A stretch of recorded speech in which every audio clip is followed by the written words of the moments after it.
Before we dive into the story, tell us where you're watching from. The diary entry began innocently enough. Dad let me play with his special tools today. At first, the words felt almost playful, the kind of small note a child might jot down after a weekend away. But as the mother read on, her hands began to tremble.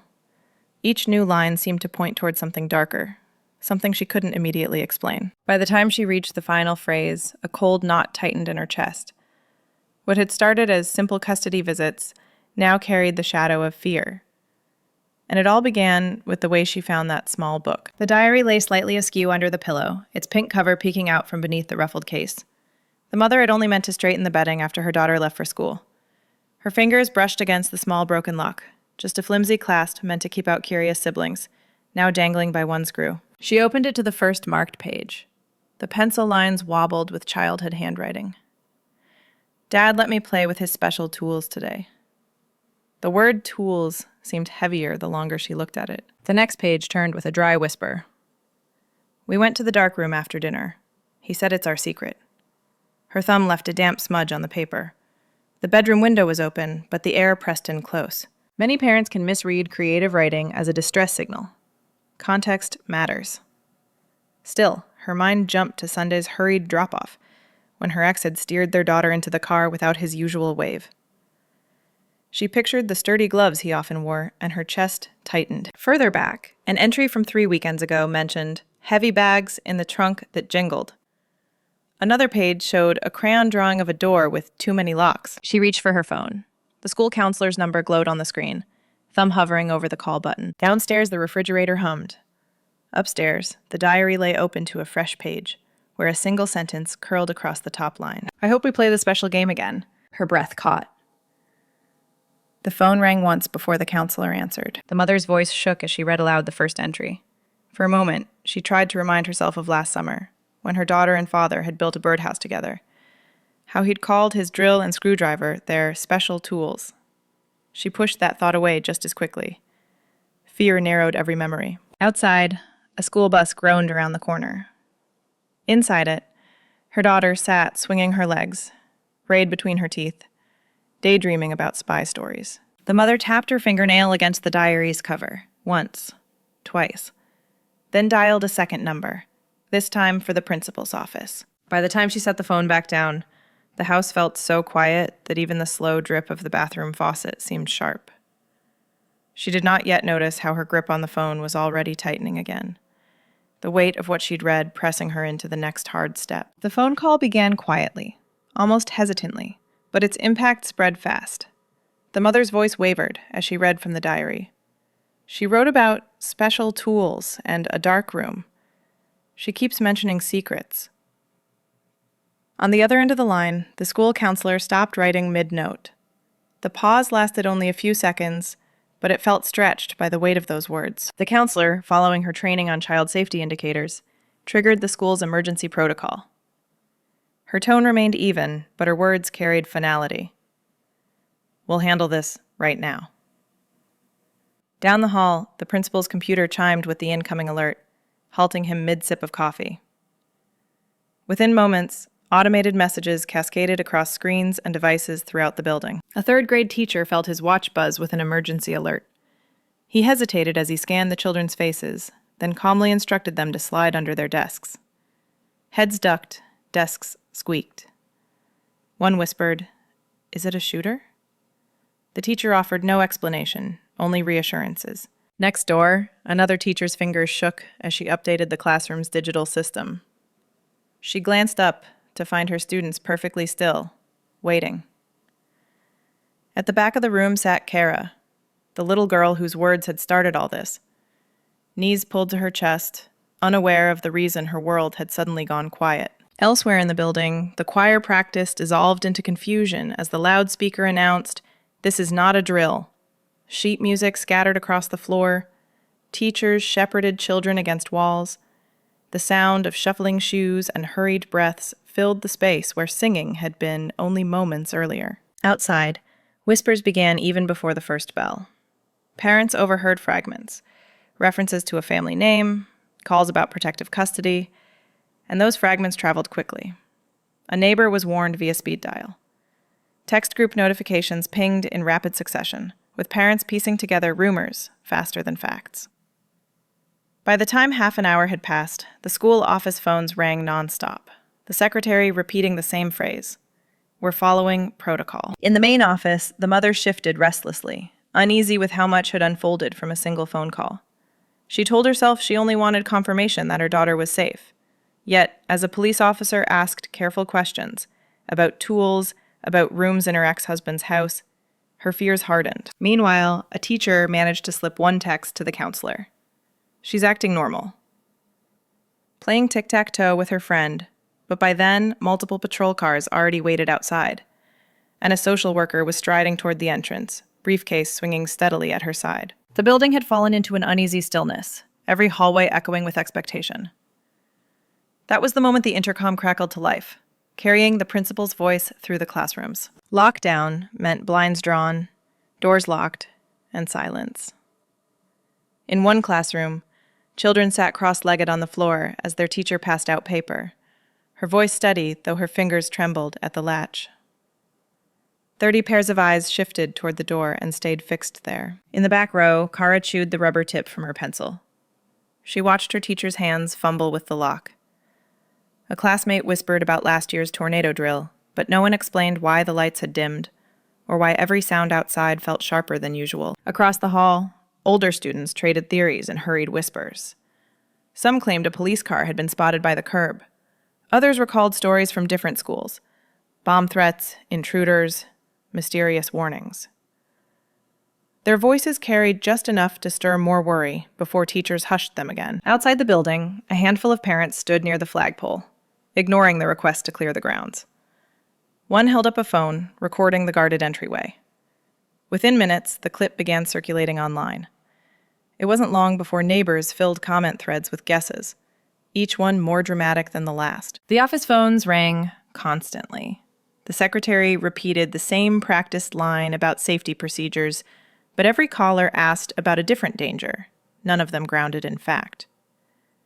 In the noise of speculation, the true starting point, a child's diary, was never mentioned. On social media, a screenshot of a yearbook photo began to circulate. The captions reshaped the story, attaching alarming labels without context. Posts multiplied as strangers added their own suspicions. In one grocery store line, someone muttered about trafficking rumors. At a hardware counter, another customer spoke as if injuries were already confirmed. None of it was true. These were wild speculations feeding on silence and echo. Inside classroom 4B, hunger pressed in. When Kara slipped a granola bar from her desk, the wrapper crinkled too loudly in the stillness.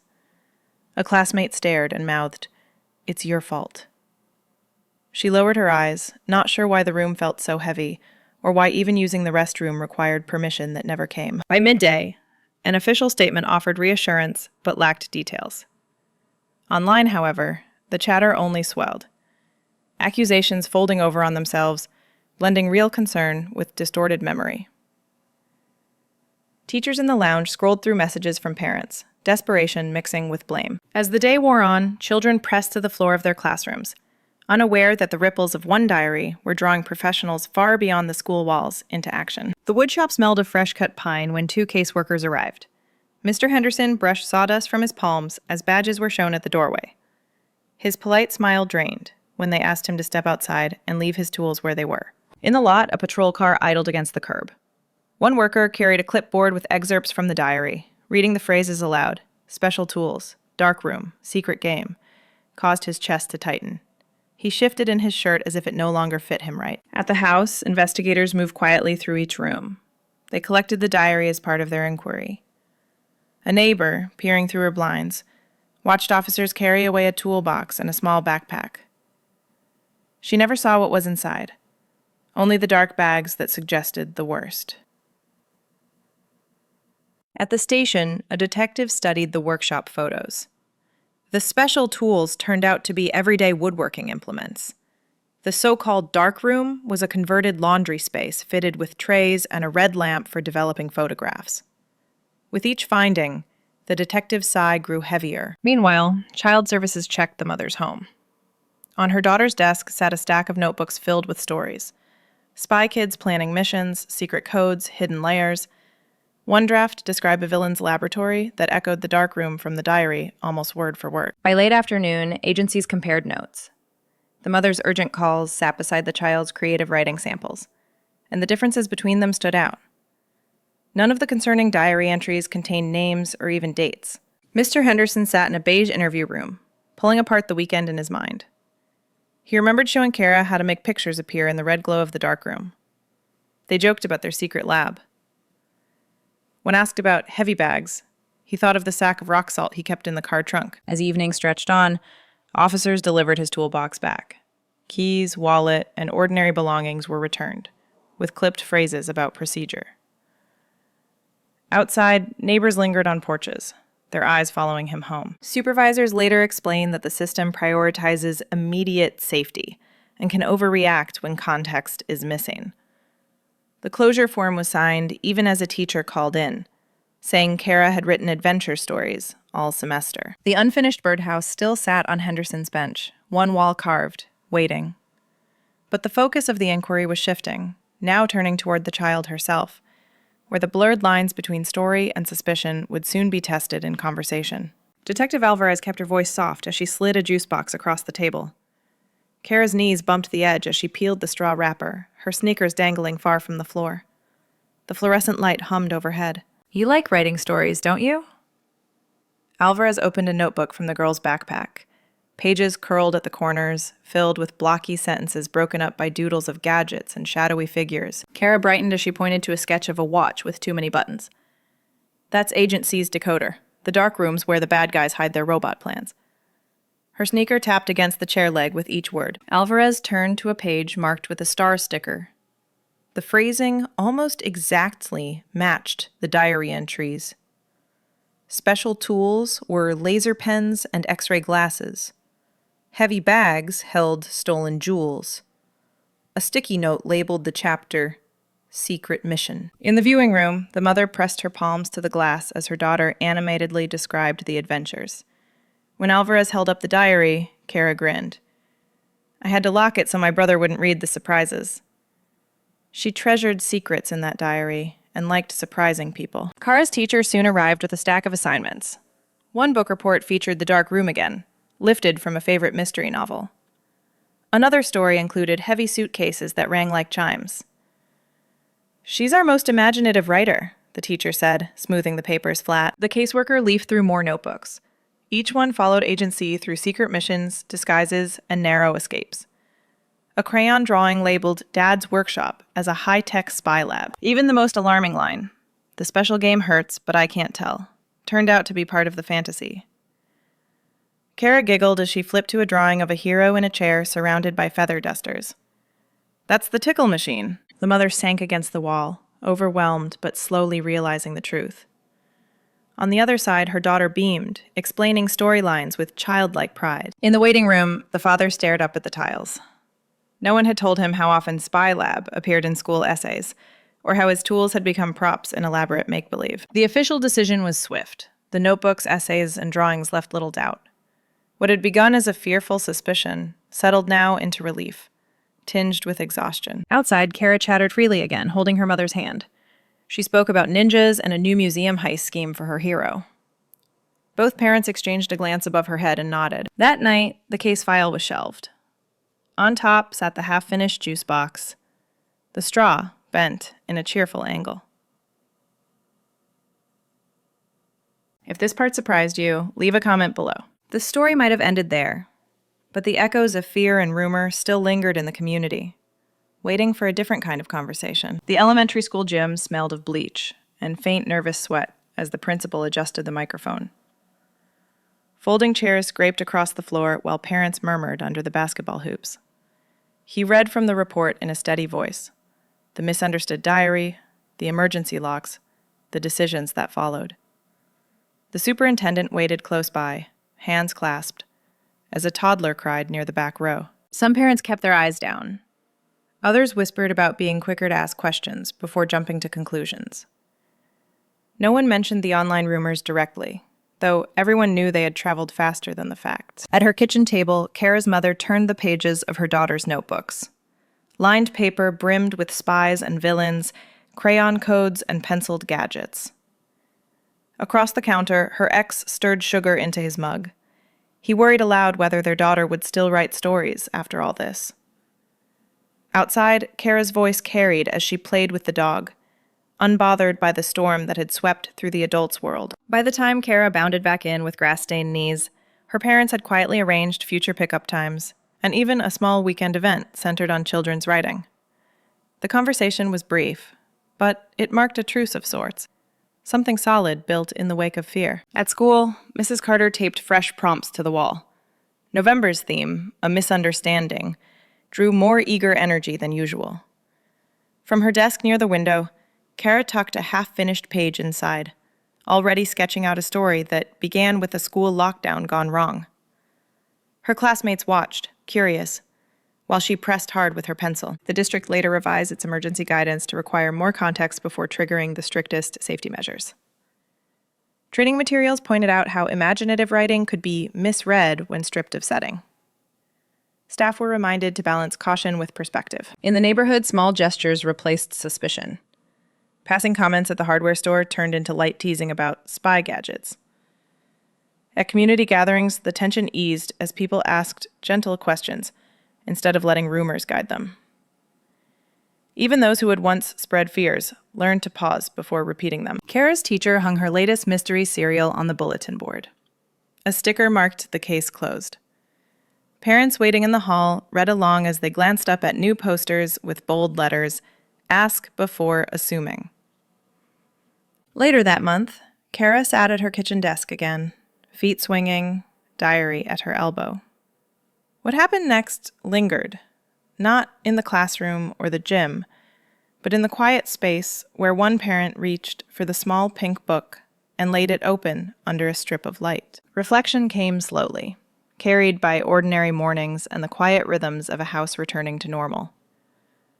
The mother found herself at the kitchen table, the diary pressed flat beside her coffee cup.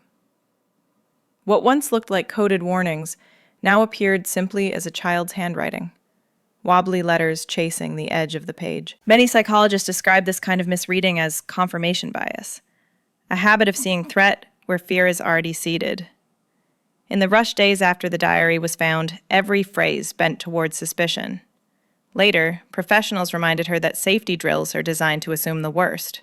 Context often comes second. Down the hall, Kara's backpack leaned heavily against her bedroom door. Inside, notebooks overflowed with unfinished missions of Agent C. The mother realized how rarely she had asked to hear them read aloud. Protective instincts had blurred her view, tipping secrecy and surprise into the same uneasy category. The school district, shaken by the chain of events, took steps to revise its guidance. Policies emphasized gathering context and distinguishing stories from lived experience. Teachers spoke of balancing vigilance with wisdom, a phrase that soon became shorthand for remembering children's imaginations could sometimes unsettle adults. Some neighbors later admitted to acting too quickly. They told her how rumors leapt house to house, fueled more by silence than by fact. Over coffee, one said, "I should have just asked first." She nodded solemnly, remembering how fast ordinary words had escalated into uniforms standing in her driveway. Investigators later described how modern safety systems connect in automatic ways, each office notified once a signal is pulled. Like a fire alarm, the chain cannot tell the difference between smoke from burnt toast and smoke from a blaze. That day, a single concern had traveled through every layer almost at once. At home, the mother turned the diary closed, her finger pausing on the heart sticker. Kara had already started fresh in a new notebook. This time, she announced her project openly, reading chapters before anyone had a chance to guess their meaning. At school, her teacher stapled one adventure to the bulletin board. Students took turns pointing out gadgets and villains sketched in bright color. Adult eyes now paused on those pages just long enough to ask, real or imagined? In the softened space left behind, listening grew easier. Evenings that once ended in tension now closed with quieter rituals. Light from a desk lamp, pages turning, words shared slowly aloud. It was in those moments that the family began to find a steadier rhythm again, ready for what came next. Kara perched between her parents on the living room couch, her finished story flapping as she turned the pages. Chapter 7, she announced, where Agent C uncovers the truth about the darkroom. Her father chuckled at the exaggerated description of the red lamp in the photo corner. Her mother shook quietly with laughter when the special tools turned out to be magnifying glasses and walkie-talkies. Their laughter filled the quiet spaces where tension had once lived. The last line lingered. Sometimes secrets are just surprises, waiting to be explained. If you want more stories like this, subscribe so you don't miss the next one. It's a reminder that context and listening first can change how fear takes shape.